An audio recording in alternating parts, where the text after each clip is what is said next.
क्या आजम खान से दूरी बना रही समाजवादी पार्टी? राजनीतिक हाशिए पर सियासत आजम। सपा मुखिया अखिलेश यादव और शिवपाल ने बनाई दूरी। समाजवादी पार्टी के रवैये से नाराज आजम समर्थक।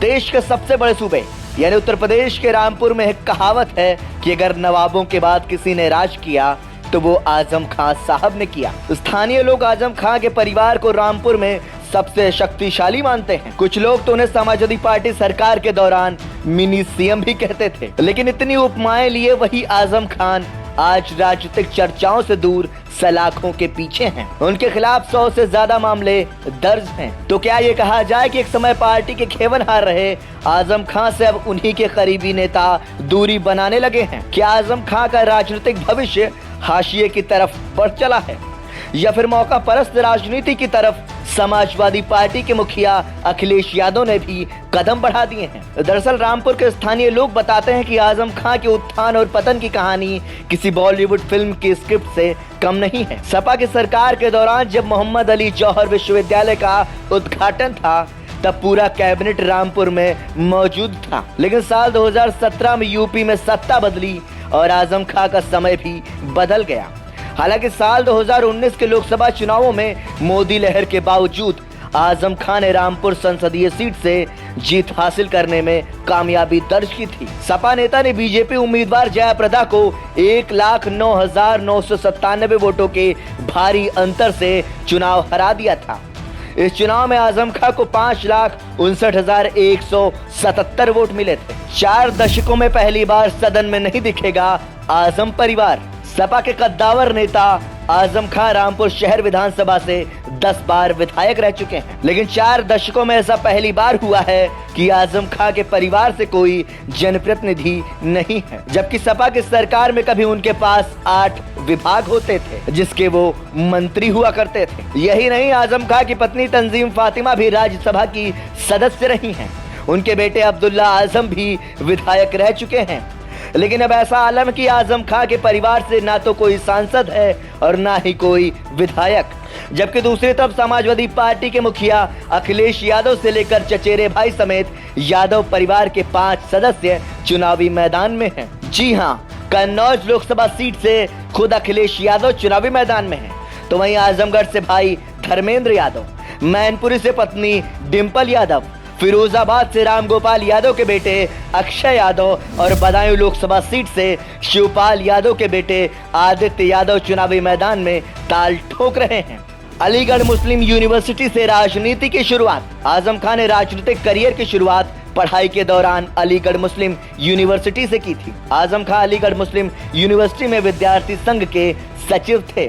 आजम खान ने साल 1976 में जनता दल ज्वाइन करने के बाद जिला स्तर की राजनीति की शुरुआत की थी। फांसीवाद और राजनीतिक अन्याय के खिलाफ आवाज उठाने के लिए अलीगढ़, फैजाबाद, उन्नाव और वाराणसी में 3 साल के लिए कई बार जेल भी गए।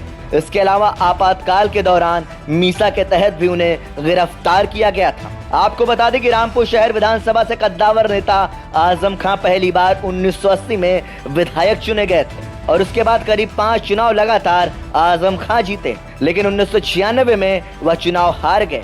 तब सपा ने उन्हें राज्यसभा सदस्य बनवा दिया। इसके बाद साल 2002 में आजम खान फिर से विधायक बने और प्रदेश सरकार में कैबिनेट मंत्री बनाया गया। इसके बाद साल 2007, 2012 और 2017 के विधानसभा चुनाव में लगातार जीत दर्ज करते हुए आजम खान शहर विधानसभा से विधायक चुने गए। जेल में रहते हुए दर्ज की जीत।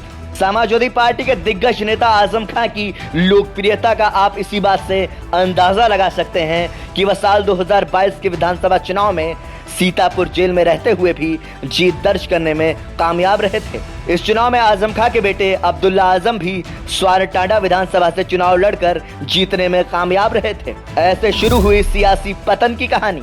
दरअसल साल 2017 में योगी सरकार बनते ही आजम खान के सियासी दुर्दिन की शुरुआत हो गई थी। राज्य की योगी सरकार ने आजम खान पर सख्ती करते हुए जांच की शुरुआत कर दी और इस दौरान उन पर कई मुकदमे दर्ज हुए। आपको बता दें कि अब तक आजम खान और उनके परिवार पर 124 मुकदमे दर्ज हो चुके हैं। दरअसल भाजपा सरकार में आजम खान, उनकी पत्नी और बेटे अब्दुल्ला पर कई मुकदमे रामपुर के लोगों ने दर्ज कराए, जिसमें किसानों की जमीन कब्जा ने, शत्रु संपत्ति, भैंस चोरी, बकरी चोरी, किताब चोरी, मशीन चोरी, शराब की दुकान पर लूट, सार्वजनिक भूमि पर कब्जा, बेटे अब्दुल्ला के 2 जन्म प्रमाण पत्र, 2 पासपोर्ट और अन्य मामलों में मुकदमे दर्ज हुए हैं। इन मुकदमों को लेकर आजम परिवार ने मीडिया के सामने कई बार मुखर होकर बात रखी। आजम परिवार पहले दिन से ही इन मुकदमों को राजनीति से प्रभावित करार देते रहे, लेकिन सपा की तरफ से इस पर भी कोई बयान नहीं आया, जबकि यही समय था समाजवादी पार्टी का अपने नेता के साथ खड़े होने का।